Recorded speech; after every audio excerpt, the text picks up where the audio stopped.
Hello, my name is Dr. James Williams. I'm thrilled today to present this webinar on behalf of Eagle Pass Heroes, a great organization that provides support to parents and individuals with disabilities in the Eagle Pass area.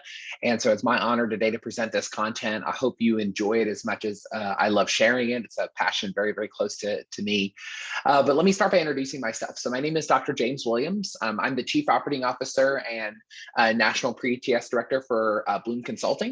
We're a company that provides services to individuals with disabilities related to vocation, employment, college preparation as a part of what I'll talk about today. And we love what we do. So I'm really looking forward to talking with you today and sharing a little bit more about our services and also hopefully giving you some good context and information.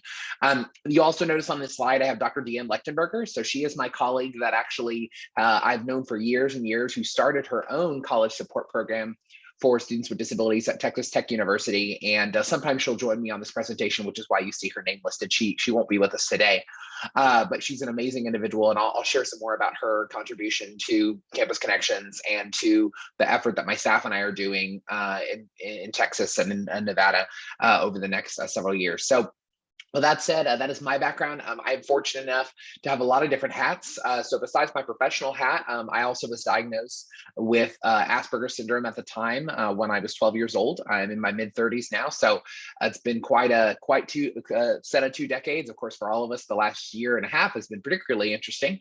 But I'm really looking forward to talking about this topic today. I really wish I had something like Campus Connections, which is what we're rolling out.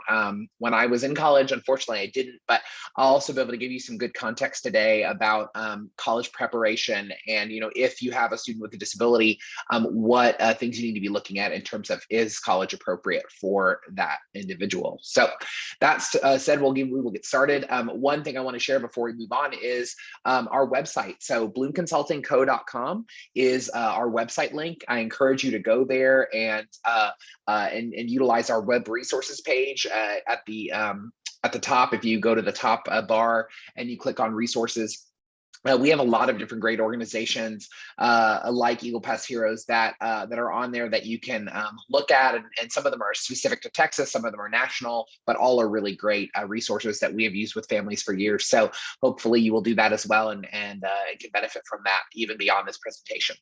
But that said, we are going to jump right in and get to it. So when we talk about college, the first thing we have to look at is the requirements of competitive work. So, a lot of times I think parents and students get kind of stuck on, well, college is about going to college. Well, not really. College is about going to work. And I think as a society and honestly, even as a country, I think we've kind of lost that goal with college, and we forget sometimes that we're not, college isn't just another checkbox on the way to becoming an adult. It is to get you ready for a job. It's to prepare you for whatever your career is going to be post college after graduation. And it's funny, as obvious as that is, it always amazes me when I talk to parents or families who don't really see college that way, or they don't think about college that way. They think it's just, oh, well, he's going to go to college because that's what everybody does.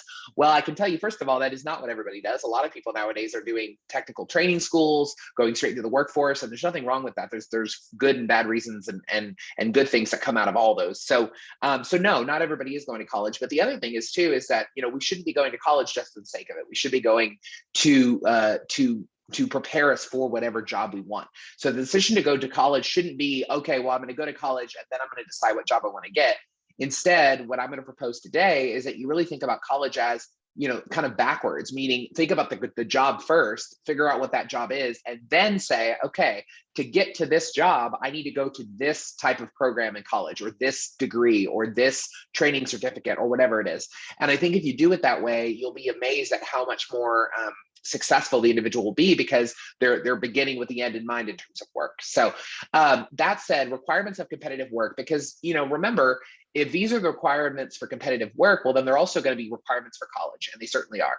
So let's start with the first one: socially appropriate work behaviors. Disability or no disability, it really doesn't matter. From a legal perspective, with the Americans with Disabilities Act, from a ethical perspective, and even a business perspective, it is not expected of an employer that they tolerate inappropriate behavior from an employee just because they have a disability. That is not what the law says. The law doesn't say you have to, if a student with autism offends one of your customers, you have to ignore it because they have autism. That is not what the law says. They are not required to do that. So socially appropriate work behaviors are not a maybe. They're a have to, both in college and in the workplace. Now, I get, social skills is a particular weakness for a lot of our individuals that have autism spectrum disorders or even some other disabilities. And I understand that very well. But what I'm saying is then we're going to need to address those behaviors, and we're going to need to work on and provide intervention to get to work through those behaviors, because they're not going to be accepted at a workplace, and they're certainly not going to be accepted, at the college level either. The second piece of ability to perform the essential functions of the job. So for most of our individuals that we serve, we have Bloom Consulting, and even individuals that I work with across the country in different capacities, that's not the issue. It's not that they can't do the functions of the job. It's not that they can't, if their job is to make widgets, right, at a factory, it's not that they can't make the widgets, right? That's not the issue for the most part. Now, there's exceptions to everything, but for the most part, this is the area where a lot of the individuals I've worked with shine. They're actually really good at the essential functions of the job. The problem that they tend to struggle with is that first one, the socially appropriate work behaviors. But again, just as important. So, behaving appropriately socially at work with customers, with colleagues and coworkers and supervisors. But just as important, can you actually do the job, right? And that's what the essential functions is talking about. Third one here, able to operate independently. A parent's role should transition from that of an advocate to an advisor. So when you're 12 years old and you're trying to get services in school, it is totally appropriate for your mom or dad or both of them to be an advocate for you and to help advocate with the school to get you the services you need. In fact, that's not only appropriate, it many times is absolutely necessary. So I understand that, I acknowledge that. However, as an individual gets older, especially when they become an adult, 18, 19, 20, 21, and transition either into independent living or even still living at home, but transition into employment or college, they need to be able to start doing some of that self-advocacy on their own. And it doesn't have to happen overnight, but the goal is that they need to operate independently, meaning they have to show up to work on time. They have to, clock in and clock out for breaks appropriately. They have to work with customers appropriately, and they're going to need to do that independently. A parent cannot be on the job site. That is certainly not appropriate for the parent to be on the job site as a job coach or things like that. I've seen parents try to do it. It's not appropriate. It's also not a good idea for many, many other reasons. But again, the goal is that they need to operate independently. Now, that doesn't mean they can't receive help before and after the job. That doesn't mean that they can't receive help getting to work or coming home from work. It just means that when they're on the job or when they're in their college classes, they are expected to be operating independently. They're going to need to be taking notes, or if they can't take notes, have a system worked out with somebody to help them get those notes. That is going to be a really, really crucial component. And I've seen a lot of students that are very intelligent, very capable, struggle with this third one here because they have the ability to do it. They just aren't doing it because either parents are doing it for them, or they have or they have some type of other support system in place, which is great. But again, at some point, that support system is not going to be able to do the job for them. So they're going to have to be able to do it on their own.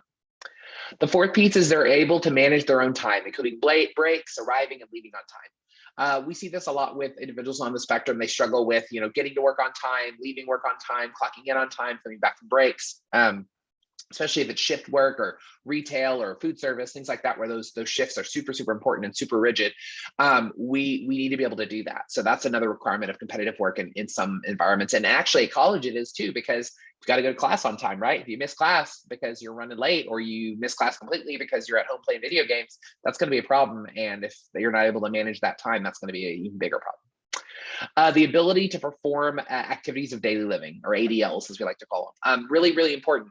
My colleague Bruce has a saying, and I agree with it. It makes me laugh, but it's so true. And that is, an individual can get smelly at work, but they can't come to work smelly.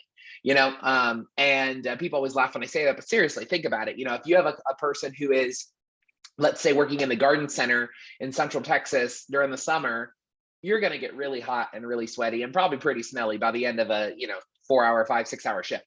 So knowing that, it's not that we expect employees to smell like roses and be perfectly kept and perfect all the time, but they need to come to work not smelling. They need to come to work having showered. They need to come to work in their uniform. They need to come to work with their uniform not having stains on it and issues. That's the expectation. So again, those basic independent living or ADLs, activities of daily living, need to be occurring as well. The results of these barriers. So, the workforce participation rate of adults with disabilities, it's about 17.9% versus 61.8% for adults without disabilities. That includes those who are employed, those that are unemployed, actively seeking work. Um, Really, really crucial that these individuals are also getting benefit from employment. And unfortunately, that's not what we're seeing on a national level. Those barriers are really becoming a challenge, and we're seeing a lot of individuals who are really struggling. And again, if we look at that rate, we're looking at literally less than a third of people with disabilities compared to people without are going to work and participating in the workforce, and that's just unacceptable. There are so many reasons why that statistic should not be that way. With all the support we have between vocational rehabilitation, special education, all these other wonderful services, there's just no excuse for that. There's no reason that a student with a disability should not be able to work and achieve at a similar level. I always tell people, what percentage, people ask me, well, what percentage would be a good one? And I would say, well, closer. I'm not expecting perfection. I don't expect that people with disabilities, for various reasons, are ever going to be at the same exact rate, as people without. But I would expect that we would at least be at half or more. And right now, we're literally at a third. So, and I think there's a lot of reasons for that.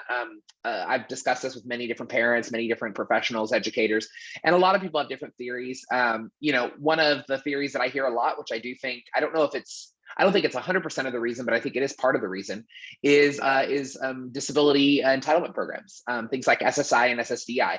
For a lot of students, I see those programs be a disincentive, if you will, to go back to work. If you're going to get paid a certain amount of money without working, then why would you go to work when you can get paid the same amount of money if you don't work? It's kind of the same challenge that people argue about with things like unemployment, and I think that's something we do have to think about, that, if we want people with disabilities to go to work, we have to incentivize them to do so. And believe it or not, a lot of people don't know about them, but Social Security actually has some really wonderful work incentives that people don't even use or know about, to encourage people with disabilities to go to work. So if you want more information on that, you can always reach out to me, but there's some great reasons there. So we have some really good ingredients that really should be changing the statistic. But the fact that it's not is, I think, a combination of short term. It's a combination of certainly of COVID, right? COVID's made a huge impact on the labor market.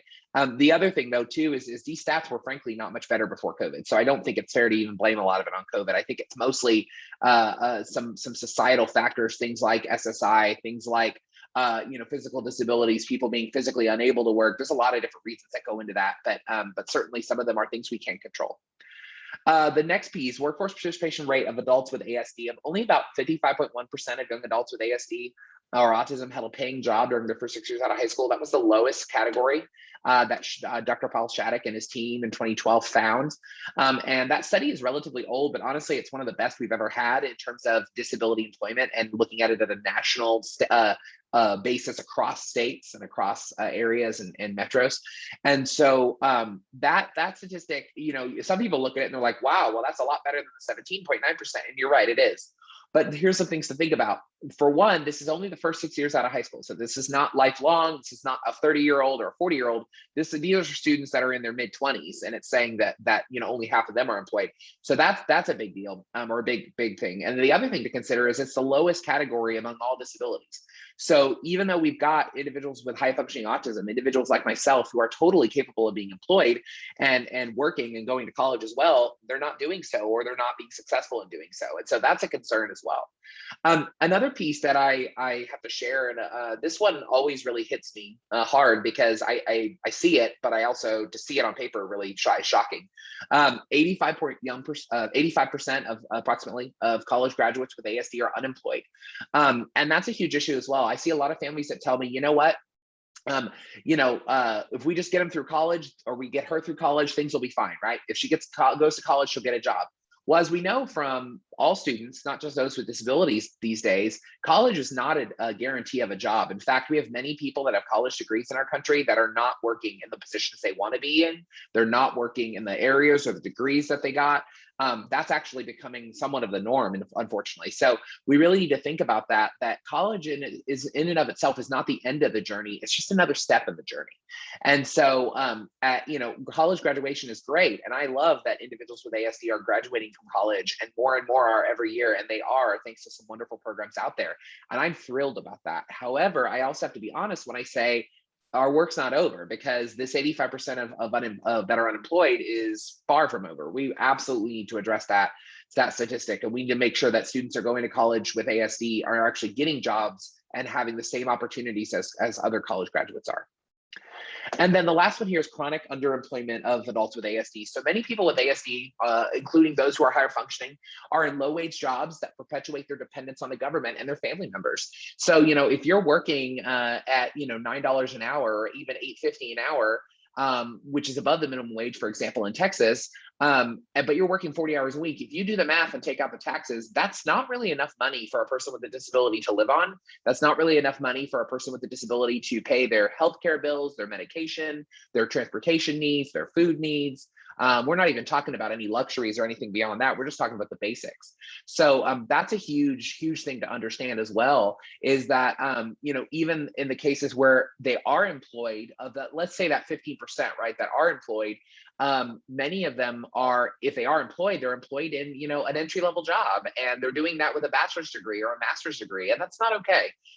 We wouldn't think that would be okay for a person without a disability. So why is it acceptable for a person with a disability? So really important to think about there as well, is that underemployment.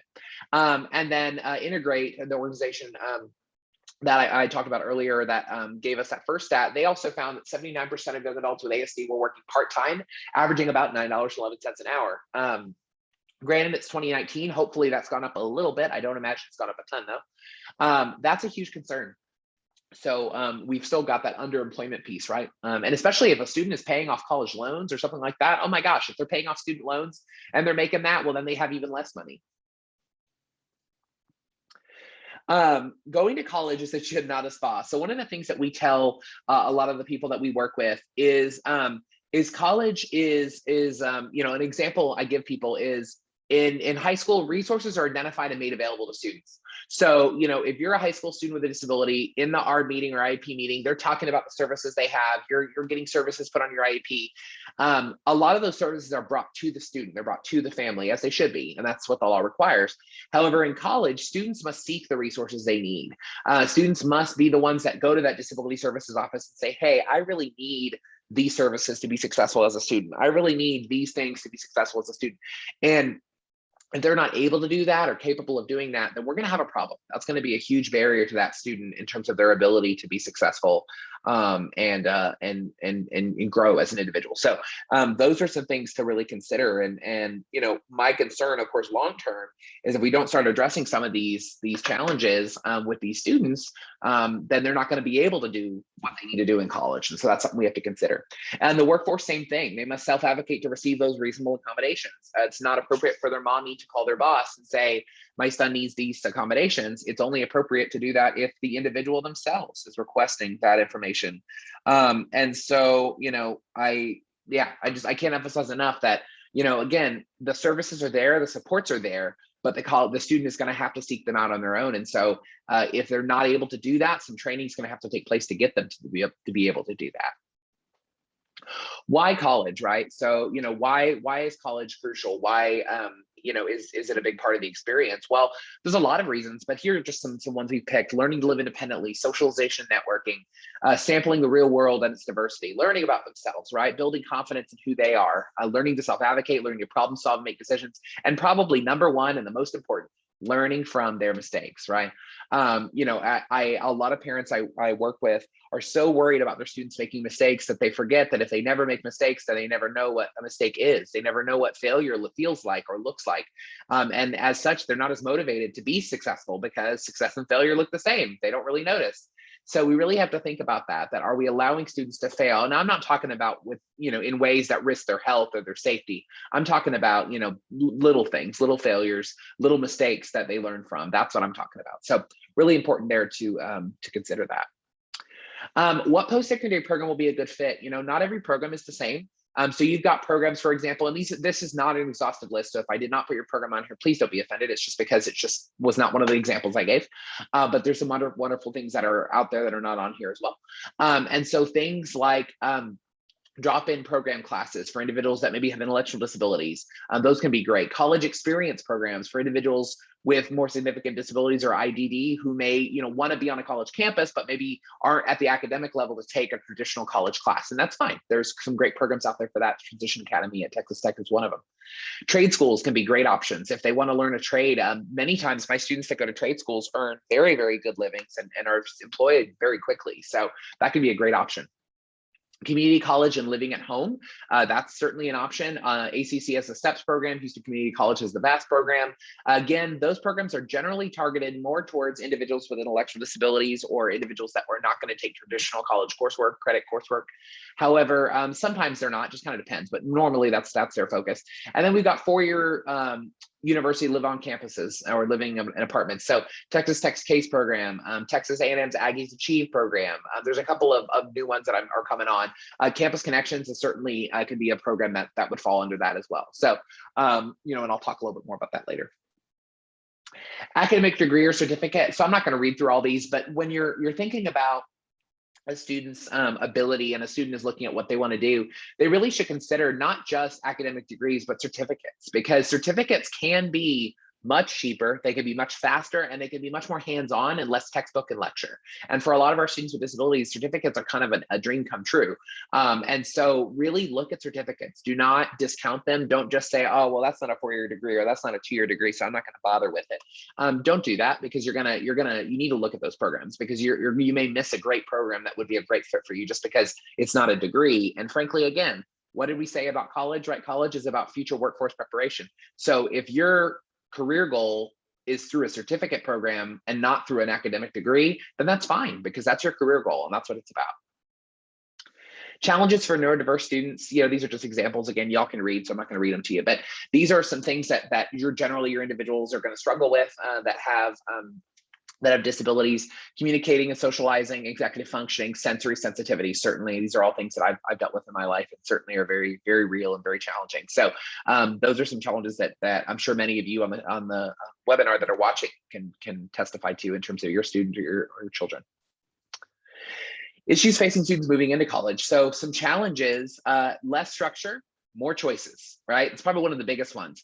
It used to be that there was more structure at home. My parents kind of, gave me clear guidelines, kind of, said, here's the box. You can move around the box, but you can't leave the box, right? Well, in college, the box gets much bigger. Almost overnight, the box is bigger, and the box is also open. They can leave the box. They can get outside the box. There's really nobody to stop them from doing that, especially on an open campus or an urban campus. They can go wherever they want to go.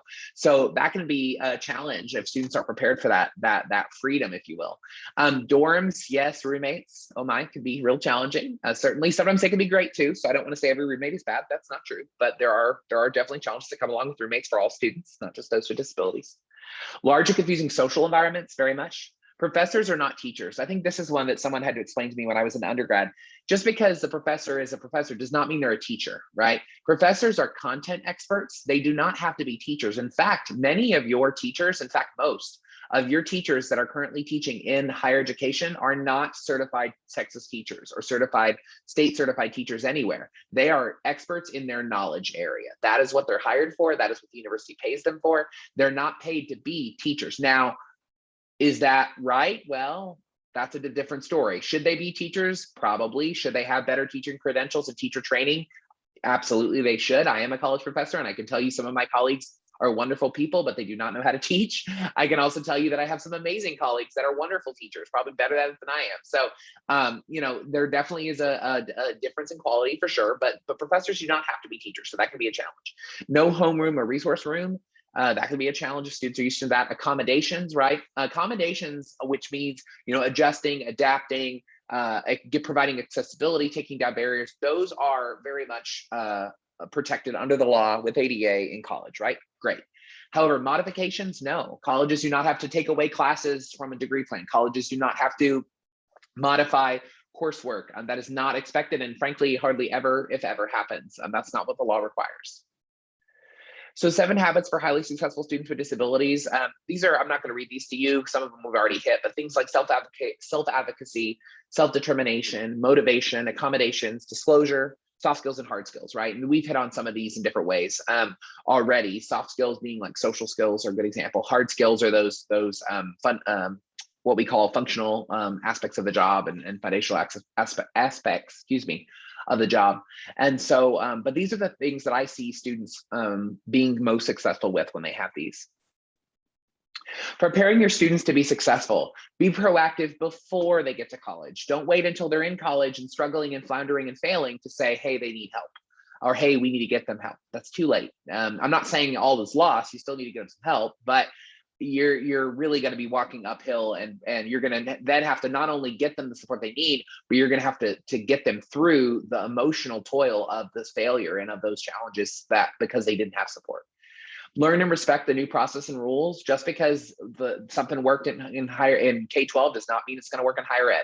Just because you had a relationship in one way in one does not mean that you're going to have a relationship in the other way in the other. So just be understanding they're two separate systems. Help them develop self-advocacy and independence. Help them create stability and predictability. Let them, notice we highlighted these words, let them make choices and experience consequences. Help them learn flexibility, new environments, and new rules. And you notice we didn't say you, we said them, meaning the college student.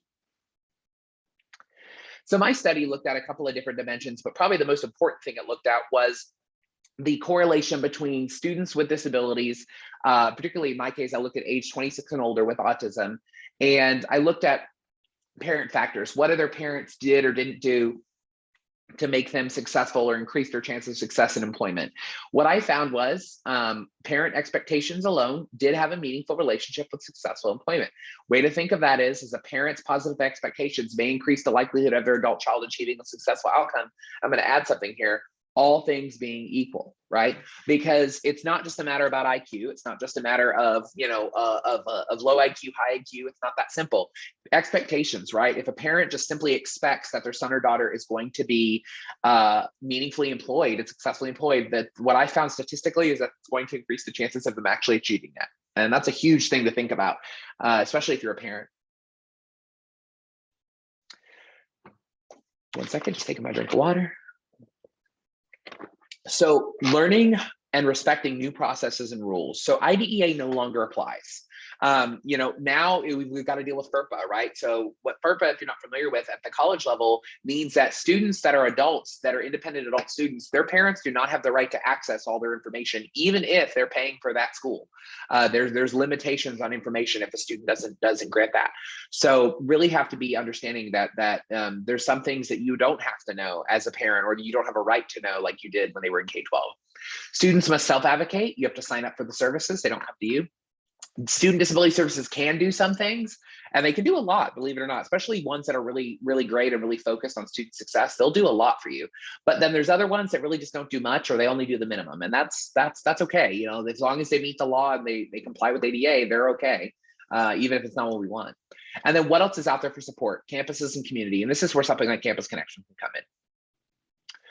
So potential funding expectations. Before starting college, summer employment, students need to have a work or volunteer experience. Can't emphasize that enough. Even if it's volunteer, even if it's unpaid, work experiences, pre-college, pre-work, after high school, so valuable. I will tell you, many of the students we work with learn so much more from employment than they ever would from a classroom, than they ever would from reading it in a textbook or hearing a lecture about it. They really need to get their hands dirty and start working. That's what really gives them that experience. That's what helps them be successful. So summer employment, after school employment, holiday employment, seasonal employment, whatever, it doesn't matter what, but work and volunteering experience, paid or unpaid, is so instructional and so important.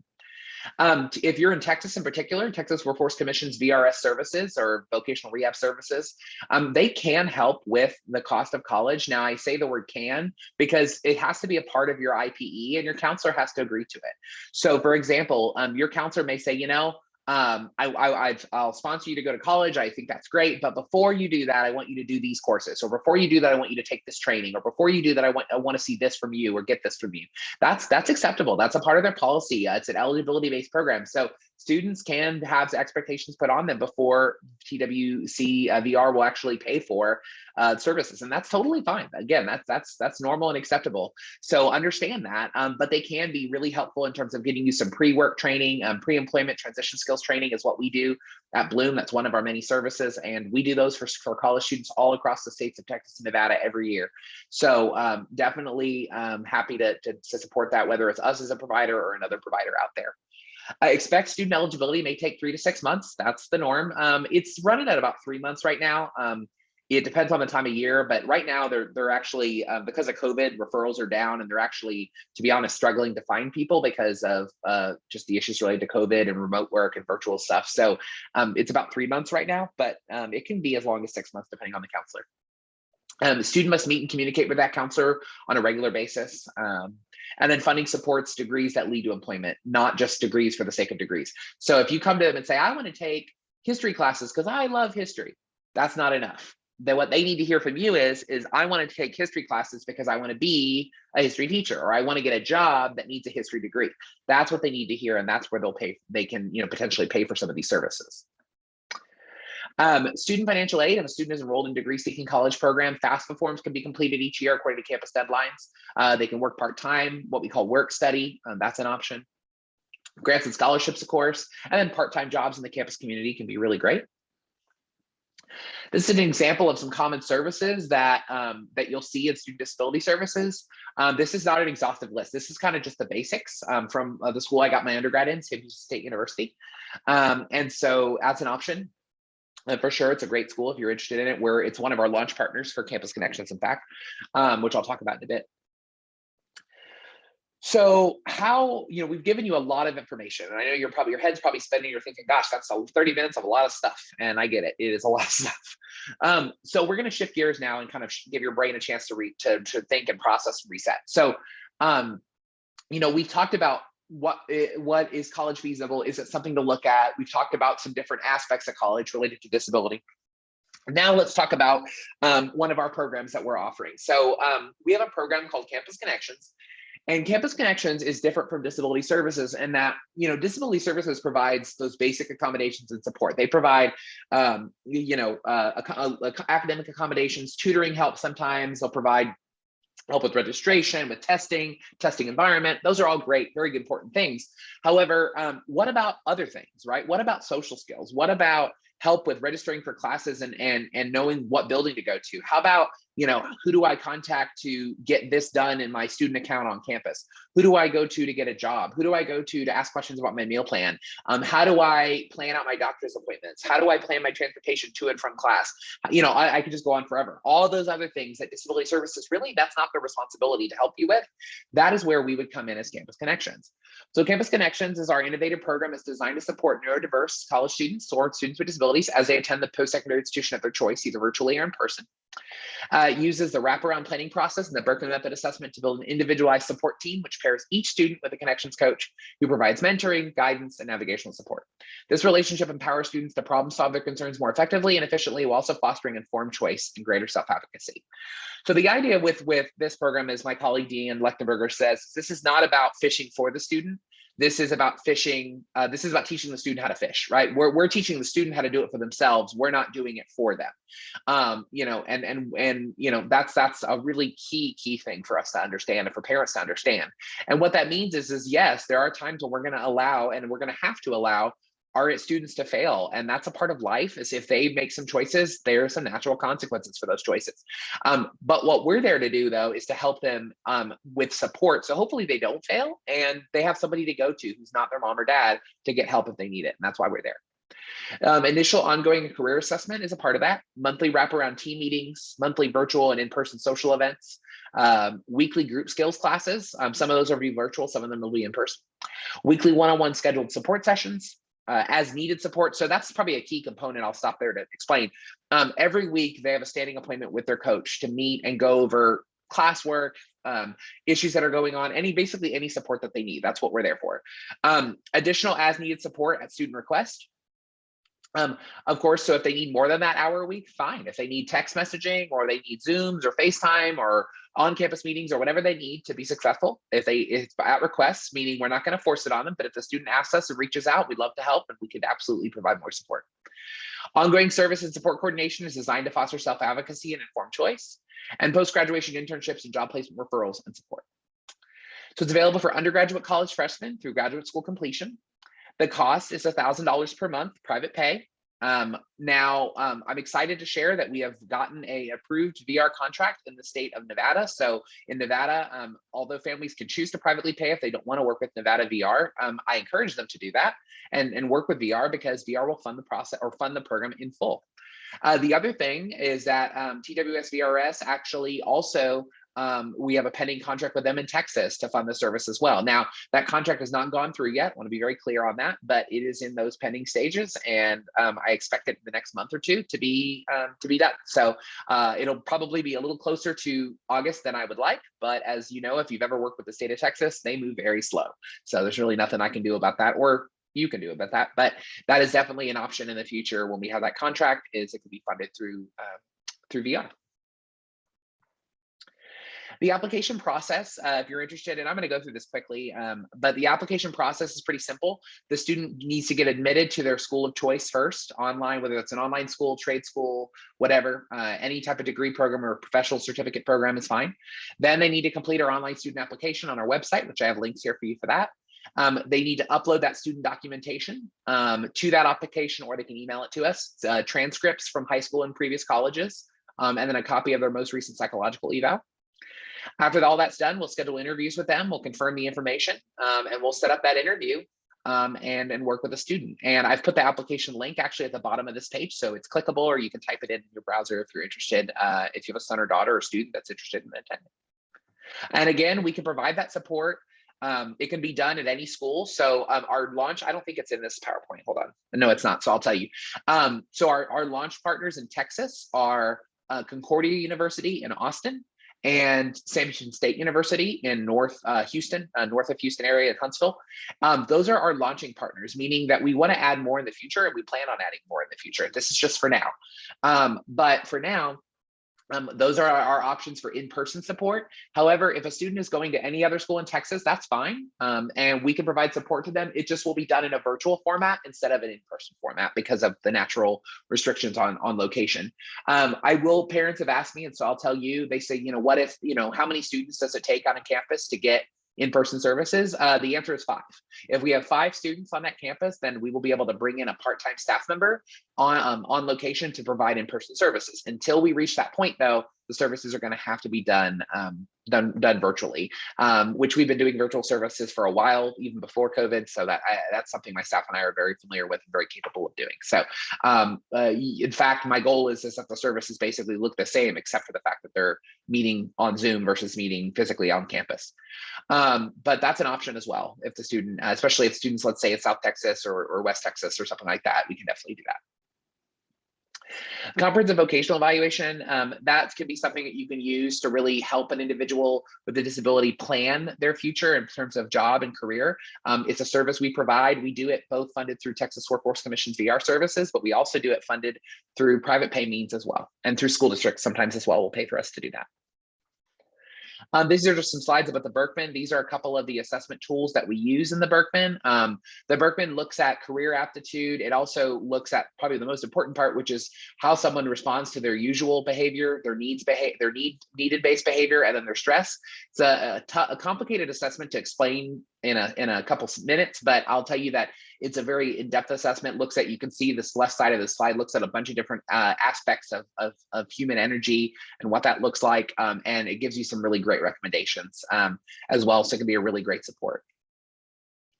Lastly, before I go to contact information and ask for questions, is our Bloom Consulting programs and services. So if you have questions about Campus Connections, you can go visit our website up here and click on that. It'll bring you to our webpage.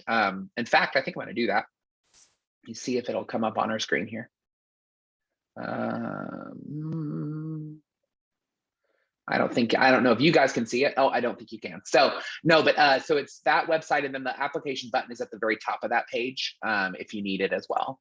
But that's one resource. Our On the Right Track Career and College Exploration Program is our privately funded, private and VR funded pre-employment training service. So if students need training and support prior to a job, 14 and up, that's something that we can do. And VR in Texas, we work with many counselors, many school districts across the state to do that service. And it's honestly one of my favorite services that we do, besides, of course, Campus Connection. So definitely check it out. And you can learn more about the service on our website there.